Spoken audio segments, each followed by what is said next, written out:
WOXY.com, backstage at Bonnaroo 2007. Joe with you. I'm sitting here with Jonah Smith. Welcome. Thank you. Thanks for taking a minute out and sitting down on the couch with us. We've been doing this all weekend. It's been lots of fun. And I think you and I are both a little tired, man. It's been a raging weekend here, I have to say. Yeah. Did you catch some acts last night? I did, of course. I saw the Police, and I saw Regina Spektor and Damien Awesome. Rice, and I saw the Philadelphia Experiment late night last night. I saw a little bit of Girl Talk. Nice. You caught a lot more than I did, man. I'm motivated. Well done. This is your you. first Bonnaroo? This is my first Bonnaroo, so I tried to pack it all in. You know, I did 2 sets yesterday. Okay. And in between, I just wanted to see as much music as possible. You know. Can't say that I blame you. And so, where are you originally from? I grew up in Syracuse, New York. Okay, so is the Tennessee heat a little bit culture shocking? I mean, the humidity is kind of crazy, right? It's a little painful. I'm not gonna lie. It is, and when you can collapse on a couch like this for a few minutes, it's not a bad thing. Yeah, you got a fan, you got a nice breeze going. Right on. So you, in last year, you released your 3rd album, correct? Yeah, It's a self-titled album. Yes. Okay, and you've been touring it. Talk a little bit about what it's been like on the road. And it's been great. I've gotten to, you know, share the bill with a lot of great artists, and been going back and forth to Europe a lot, and I just got back from a month of touring in Spain 2 days before I came down here. Wow. Spain's a little different than Tennessee. Spain is a little different. It's pretty hot over there too right now. Okay. But, so who've been able to share the stage with that what you're excited about?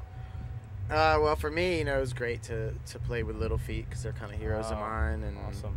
I got to do a bunch of shows with Madeline Peru, which was great, and oh gosh, so many people. Wow, excellent. Mark Broussard and about to do some shows with Johnny Lang coming up. And oh wow, very cool. Yeah, he's a good guy. Yeah, excellent, excellent. So what's next on the agenda? Obviously, Bonnaroo is the stop right now, but 2007 still fairly young. Yeah. What's up next for you? Well, next week I'm doing a show at the Highline Ballroom in New York City on the 26th, and then those shows with Johnny Lang, and then I'm going to start making a new record. I was going to say, get back in the studio maybe and start putting something together. Yeah, I've been road testing a lot of new songs, and I just want to get working again. How's it been going? When you road test songs like you're saying and you play them live and stuff, I mean, what's kind of the barometer? Is it reaction, appeal, or is it how it feels to you? It's a little bit of everything. You know, obviously crowd response plays a big part of it. You know, if it's crickets after you finish a song, obviously it's time to rework an arrangement or something, you know. Right. And you know, you can just get a feeling on if it's working or not, or what's working and what's not working when you play it for a live audience. Right, right. Especially when they're hearing it for the first time, and you know they're hearing it for the first time. Yeah, because I mean, I've talked about it before. Sometimes, you know, when you go to see an artist and they play new stuff, it's like, oh no, we don't know this. It's not familiar. Right. But at the same time, some of it for the people that really are there with the ears on. Right.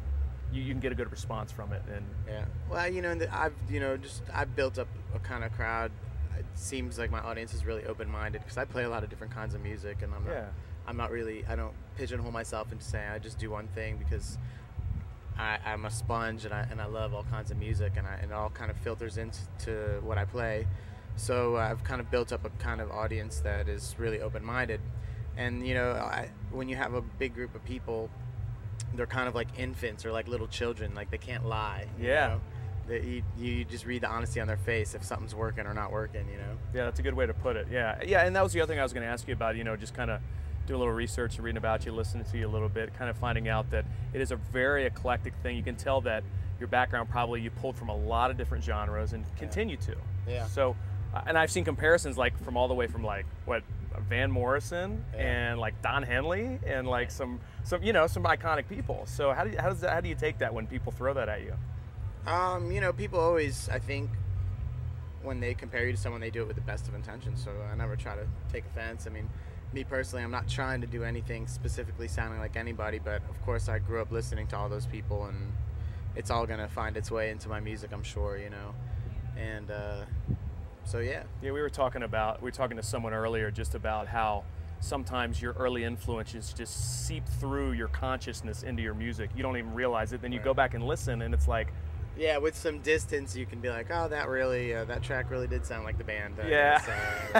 That's I guess maybe I was listening to a little bit too much band before I wrote that tune. But you know what? It's all good, and you know, and that's sometimes it's a lot more accessible for people to pick up on you, and then you get into all your creativity, and it can be a great thing. So. Yeah. Well, thanks for sitting down with us for a few minutes. I appreciate it. We're backstage at Bonnaroo 2007, and I appreciate it. It's been a pleasure. Thanks, man.